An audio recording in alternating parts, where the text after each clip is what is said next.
Alors, dans cette vidéo, nous allons voir quand est-ce que l'on parle d'angle. Première image pour illustrer la notion d'angle que je t'ai préparée. Alors, qu'est-ce que tu vois sur cette image? Tu vois une voiture qui circule sur une route. Et tu vois également une zone qui a été représentée ici en bleu et qui correspond à l'angle mort. Donc l'angle mort correspond à une zone que le conducteur ne peut pas visualiser lorsqu'il regarde devant lui, bien sûr lorsqu'il conduit, ou lorsqu'il regarde dans son rétroviseur. D'autres exemples. Ici, tu vois un jeu de billard.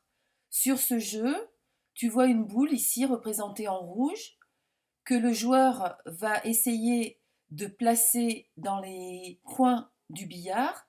Donc le but du jeu, c'est d'arriver à rentrer les billes, ou les boules plutôt, qui sont sur le billard, le plus rapidement possible. Donc pour cela, il doit avoir une technique qui consiste à placer sa boule sur le côté du billard de telle manière qu'elle fasse un certain angle avec le retour.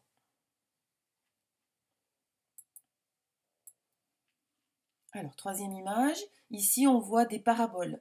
Pour installer une parabole sur ton toit, pour pouvoir capter une image satellite, il faut absolument placer la parabole orientée et inclinée d'un certain angle avec le toit, de manière à ce que tu puisses capter le satellite que tu veux capter.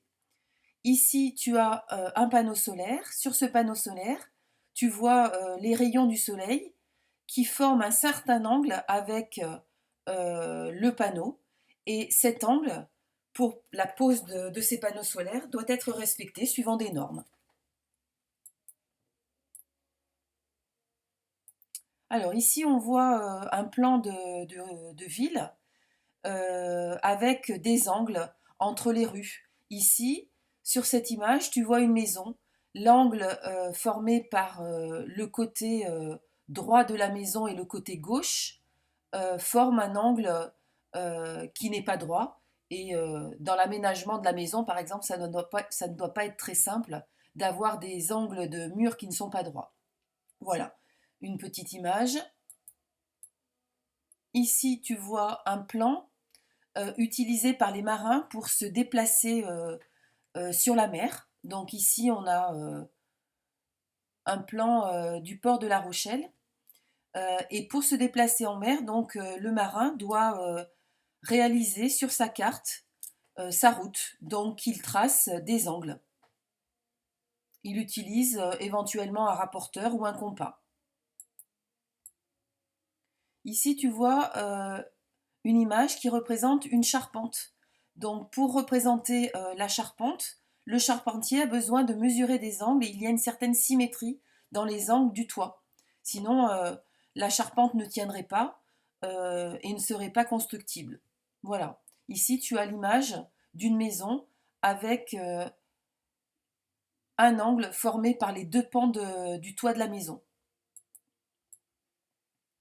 Ici, on a des instruments, donc une boussole, un instrument, un vieil instrument qu'on utilisait autrefois, une rose des vents. Donc sur ces images, on voit effectivement des instruments de mesure pour mesurer des angles ou pour mesurer euh, une, sa route, hein. La boussole, on l'utilise pour se déplacer, pour faire de l'orientation également. Voilà, sur cette image, tu vois également des instruments de mesure utilisés par un bricoleur ou un charpentier également. Donc ici, on a un instrument qui permet de mesurer, non pas en degrés comme on le fera nous avec un rapporteur, mais pour mesurer l'angle formé par les deux côtés de la planche.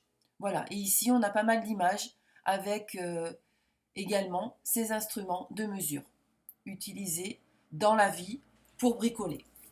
Voilà, donc là tu as dans un premier temps des situations ou des images qui illustrent la notion d'angle. Donc un angle, qu'est-ce que c'est? Donc prenons par exemple l'image de la charpente. Un angle, c'est un écart entre une première demi-droite qui représente le premier côté de l'angle et une deuxième demi-droite. Donc l'angle ici, c'est l'écart entre ces deux demi-droites. Prenons un autre exemple. Ici, dans l'image du panneau solaire, nous avons l'angle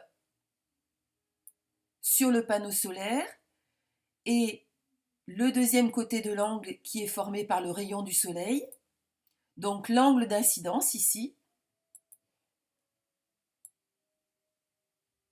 et l'angle formé entre ces deux demi-droites. Prenons l'angle mort. L'angle mort est l'angle formé par le premier côté de la zone et le deuxième côté.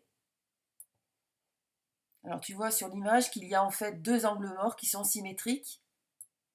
L'angle ici correspond à cette zone pour laquelle le conducteur ne voit pas ce qui se passe dedans.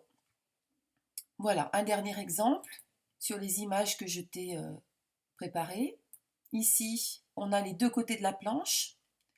L'angle formé par ces deux côtés peut être mesuré avec cet instrument.